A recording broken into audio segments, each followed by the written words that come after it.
Terbongkar taktik canggih ala Kaisang Pangarep. Di tengah banjir serangan ijazah palsu ke Pak Jokowi, Mas Kaisang ternyata cukup canggih susun serangan balik.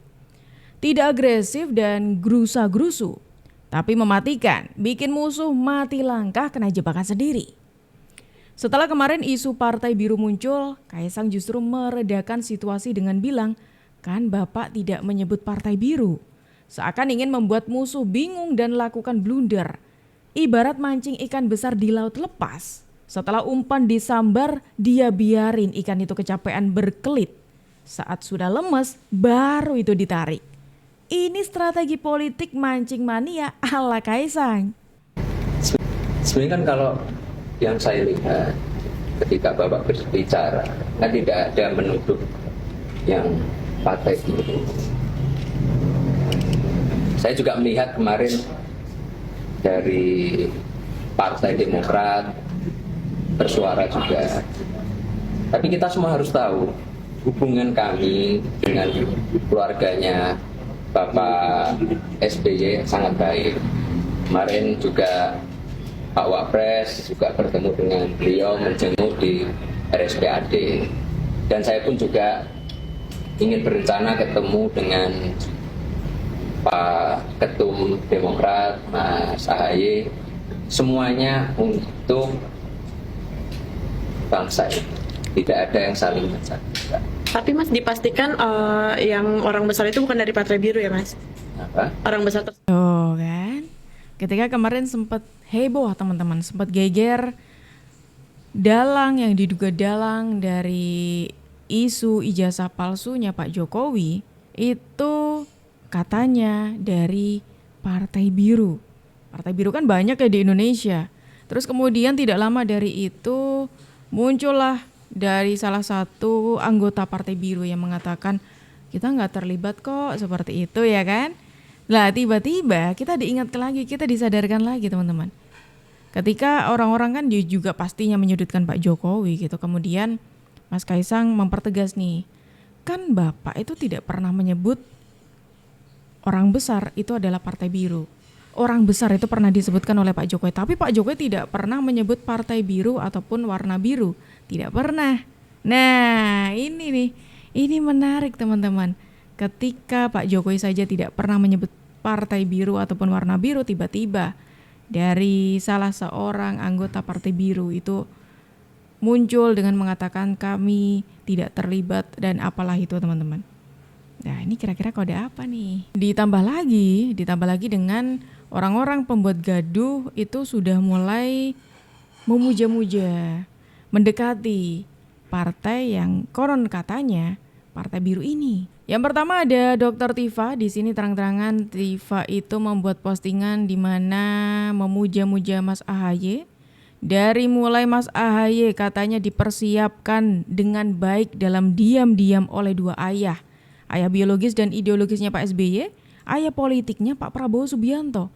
Bahkan di sini Dr. Tifa ini juga menyebutkan Indonesia karena kondisi dunia 2029 itu penuh ketidakpastian, Indonesia membutuhkan figur seperti Mas AHY, katanya seperti itu.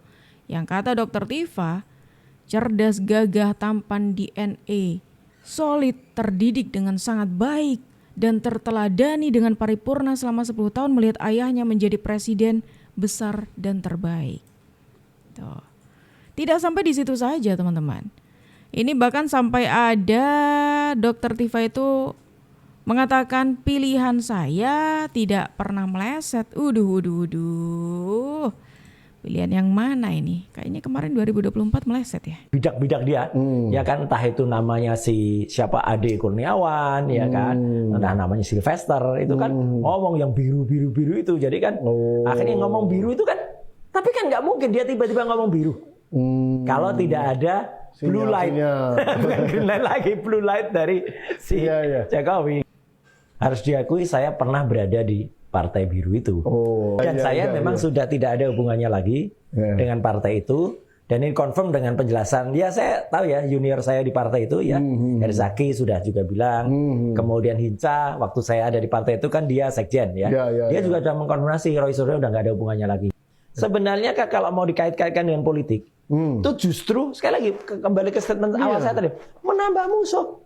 Betul. Tambah stres ini Jokowi itu nanti. Orang hutan yang di hutan kebakar terus apapun pokoknya dia serang siapapun ditunjuk-tunjuk atau kata kalau dalam istilah yang lain dia kalau perang tuh pokoknya asal tembak aja habis ya, seluruhnya. Nggak ada apa-apanya Gibran tuh kalau bandingkan dengan AHY. Oh serius? Oh serius? Yakin nggak ada apa-apanya bandingkan dengan Puan pun juga enggak lah. Oh. Iya kalau enggak ngapain juga Purnawirawan akan memakzulkan Gibran? Kalau tadi dikatakan persaingan untuk 2029, enggak lah ini nggak usah sampai 2009. Harusnya kalau pemakzulan itu ya cepet aja gitu loh. Tadi Dr. Tifa membuat postingan seperti itu. Ini temennya Roy Suryo juga ikut-ikutan. Yang katanya sudah tidak lagi terlibat, sudah bukan lagi anggota dan lain sebagainya, tapi terus memuja-muja. Dan menariknya lagi tidak cuma orang-orang para pembuat gaduh ini teman-teman. Dari pihak partai ini juga ada yang buka suara dan mengatakan katanya Roy Suryo itu bukan lagi anggota kami gitu ya. Jadi ya istilahnya tidak terlibat lah teman-teman partai ini dengan adanya isu ini. Ya berusaha untuk melepaskan diri peran jauh seperti itu. Malah yang deketin Roy Suryo dan Tifa. Secara resmi Demokrat memberikan tanggapannya karena jadi liar isunya yang seolah-olah Partai Biru yang mendalangi ini.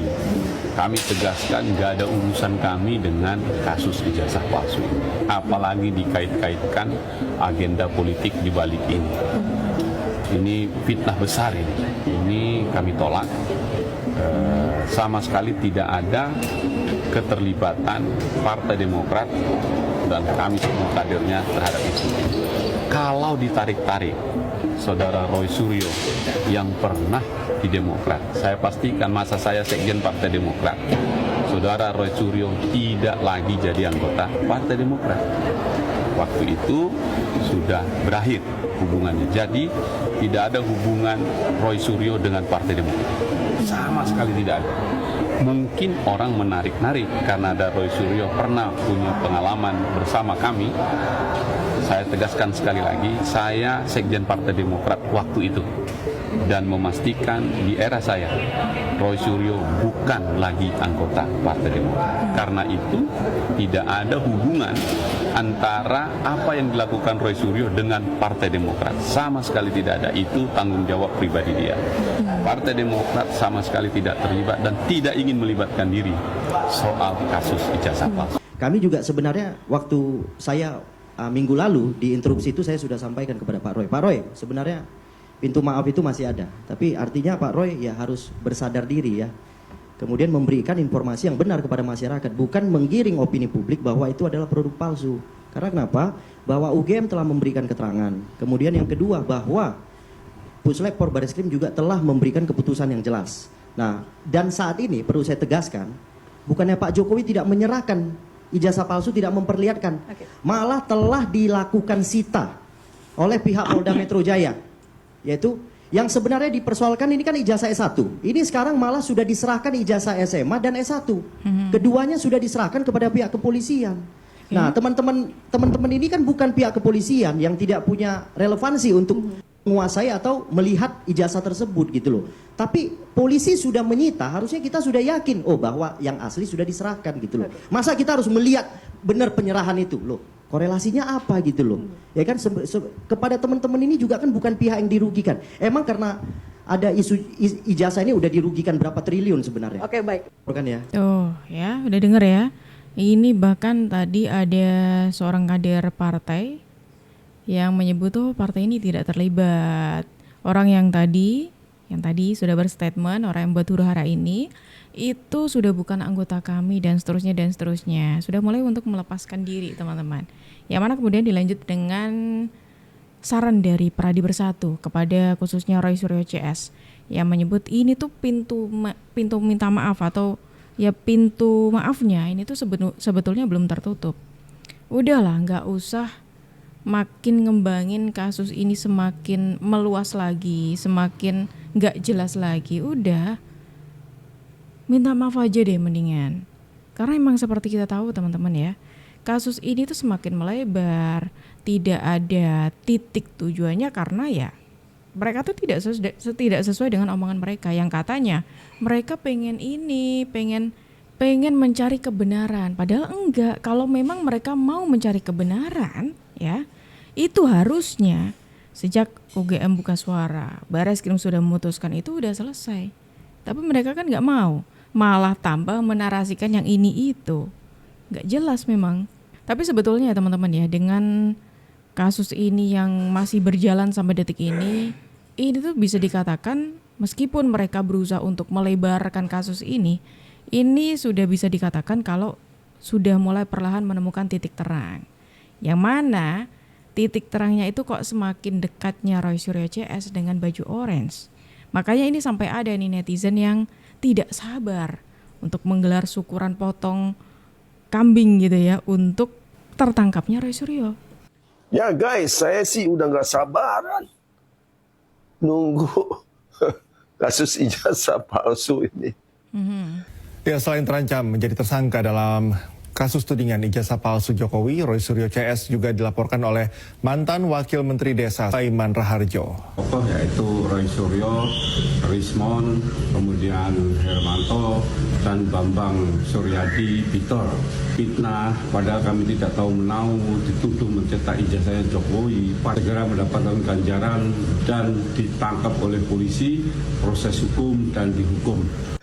Ya begitu divonis, tak, satu orang, satu ekor.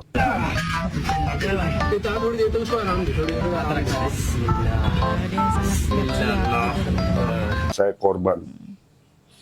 Saya nunggu Roy Suryo dulu dah, baru sembelih kambing satu. Tuh kan, udah mulai tuh netizen udah mulai siap-siap untuk mengadakan syukuran kalau nantinya Roy Suryo ditangkap. Dan lucunya tahu nggak teman-teman? Ketika ini sudah semakin menemukan titik terang, Roy Suryo itu sampai detik ini masih terus-terusan berusaha untuk memperlebar isu-isu yang sedang berkembang. Bahkan yang terbaru, ini agak nggak nyambung tapi heran saya kok masih dikomentari gitu ya. Ketika Roy Suryo itu mengomentari posisi duduknya Pak Prabowo Subianto. Kepada Presiden Republik Indonesia, ya, Bapak Prabowo Subianto. Kenapa Bapak harus quote and quote kata beberapa orang sowan ke rumah? Datang boleh, tapi posisi duduknya tidak demikian. Posisi duduknya masih Datang boleh, tapi posisi duduknya itu tidak demikian. Gimana? Pak Prabowo harus duduk di singgasana raja begitu, karena Pak Prabowo ini seorang presiden begitu? Atau kayak gimana Bung Roy? ada presiden, kemudian menteri-menterinya, kemudian di depannya ada bekas presiden, kemudian istrinya dan anaknya yang itu wakil presiden. Wakil presiden, kenapa seolah-olah presiden itu menghadap kepada wakil presiden? Ini sangat tidak betul. Roy Suryo lagi-lagi mengomentari, kali ini komentarnya dia mengomentari Bapak Prabowo yang bertamu di Bapak Jokowi, dan di situ yang dia pertanyakan kenapa Gibran duduknya berhadapan dengan Pak Prabowo. Roy Suryo, maling panci, muka babi, aku bilang gini ya buat kamu ya. Gibran itu duduk di samping Bapak Jokowi karena Gibran juga adalah tuan rumah selaku anak dari Bapak Jokowi ya, seperti itu. Ya ini sebenarnya cuma obrolan hangat, duduk aja dikomentari, anjing emang. Saya nggak paham lagi ya. Jadi apapun ya. Nanti kalau umpamanya Bapak Jokowi beraknya di mana pasti dikomentari. Nanti Gibrannya mancing di mana pasti dikomentari. Ya, nanti anaknya Gibran itu Jan Etes jalan-jalan kemana pasti dikomentari. Ini orang ini emang cukup bangsat ya. Dia dia itu orang yang selalu mencoba untuk membuat opini dan mengadu domba ya. Saya harapkanlah Bapak Prabowo, pemerintah untuk segera tangkap orang ini, penjarakan kalau perlu seumur hidup. Apa perlu orang kayak gini itu di jalan ketemu orang yang tidak sependapat sama dia, lalu dia digebukin di jalan atau mungkin dia diapain gitu? Apa perlu sampai seperti itu ya? Ini orang udah kelewatan dan ini orang udah gila seperti itu. Tuh kan, ini sampai netizen aja geram dengan narasi-narasinya Bung Roy yang tidak ada hentinya, tidak ada habisnya ya. Bahkan posisi duduk saja itu dikomentari oleh Bung Roy. Kebayang nggak teman-teman? Kenapa Bung Roy ini gini? Aku tuh heran banget gitu loh. Maksudnya Pak Prabowo Subianto tidak boleh berkunjung ke rumahnya Pak Jokowi begitu? Atau kayak gimana? Masa kayak gitu disebut menghadap Pak Jokowi? saya curiga nih, Bung Roy tidak pernah tahu etikanya bertamu seperti apa. Ya kan Pak Prabowo ke sana berarti posisinya Pak Prabowo kan sebagai tamunya Pak Jokowi. Ya kan? Terus maunya Bung Roy itu duduk posisi duduknya kayak gimana? Ada singgasana di situ, Pak Prabowo duduk di singgasana begitu. Kan bukannya sudah biasa ya ketika Pak Prabowo, Pak Jokowi duduk berhadapan. Ya kan? Duduk berhadapan dalam artian sharing diskusi kayak gini loh teman-teman, bukan kok berarti saling melawan, itu bukan loh ya. Nanti disalahartikan lagi. Atau kayak mana teman-teman? Ini Bung Roy semakin ngelantur aja ngomongnya, ya. Bahkan netizen aja sampai menyebut tadi ya, panci tadi ya. Tapi ngomong, mendingan ini deh Bung Roy, ngurusin pancinya aja deh. Udah dibalikin belum kemarin? Kok enak banget ngurusin Pak Jokowi, kayak nggak ada masalah hidup gitu di hidupnya Bung Roy. Pemirsa, Komisi Pemberantasan Korupsi menaruh perhatian yang serius terhadap mantan Menpora Roy Suryo yang belum mengembalikan aset milik negara yang tercatat milik Kemenpora. Roy Suryo diduga membawa ribuan barang selepas menjabat Menpora periode Januari 2013 hingga Oktober 2014. Isu ini mencuat setelah beredarnya surat Kemenpora terkait permintaan pengembalian barang milik negara tertanggal 1 Mei 2018. Dalam surat tersebut, Kemenpora menyatakan BPK tidak bisa menginventarisasi ribuan barang milik negara dari rumah dinas Menpora periode 2013 hingga Oktober 2014. Roy Suryo yang diduga belum dikembalikan. Jumlah unit barang tersebut sebanyak 3.226 unit dengan nilai 8,5 miliar rupiah. Terkait hal ini, Wakil Ketua KPK Saud Situmorang meminta Roy Suryo untuk segera mengembalikan barang tersebut agar bisa diinventarisasi dan dikembalikan kepada negara. Jadi daripada ini menjadi berkepanjangan, ya sebenarnya dikembalikan dan kemudian dibuat detail-detailnya, mana yang sebenarnya belum didaftar, mana yang sudah didaftar. Barang milik negara itu kan harus ada inventarisasinya. Tuh, dengerin Bung Roy. Anda itu daripada ngurusin sesuatu hal yang gak penting kayak contoh posisi duduknya Pak Prabowo Subianto, mending Anda ini deh, ngurusin panci aja. Panci aja belum dikembalikan loh. Kok bisa-bisanya ngurusin orang lain? Yang mana Anda permasalahkan semuanya. Posisi duduk aja dipermasalahkan, apalagi yang lainnya. Iya kan teman-teman? Di 2029 dan 2034 ada 3 wapres terkuat. Siapa Pak? Boleh disebut Pak? Pertama AHY. Wow. Kedua Mas Gibran. Oh lagi. Di masa depan figur Jokowi akan muncul kembali. Karena nanti dia akan disebut ikon infrastruktur dan pembangunan. Oh gitu. Karena figur Jokowi menguat kembali, Mas Gibran terangkat lagi namanya. Yang ketiga Pak? Mbak Puan Maharani. Oh. Ketua umumnya Ibu Mega. Iya ya. Dan dia kan punya posisi di DPR juga. Presidennya dong Pak? Nggak lihat. Oh presidennya nggak. Jadi di Indonesia ini ada 4 trah yang tetap akan berkuasa selama 25 tahun. Oke. Pertama, keluarga Soekarno, trah keluarga Soeharto. Ketiga, trah keluarga Sarwo Edi. Keempat, trah dari Joko Widodo. 4 trah ini pula yang akan berkuasa selama 25 tahun. Oh, menarik nih teman-teman. Ketika kita tadi pembahasannya mengenai Pak Jokowi, terus kemudian mengenai isu-isu yang sedang dikembangkan oleh orang-orang, bahkan sampai ada bocoran mengenai dalang di balik isu ini ada yang menarik lagi. Pandangan prediksi ya ini, prediksi 3 calon wakil presiden terkuat 2029 sampai 2034. Ayo, kira-kira itu masuk ke list tebakan kalian bukan? Coba silakan tulis pendapat kalian di kolom komentar teman-teman, dan terima kasih karena kalian sudah menemani aku dari awal sampai akhir. Aku Juju pamit undur diri, sampai jumpa.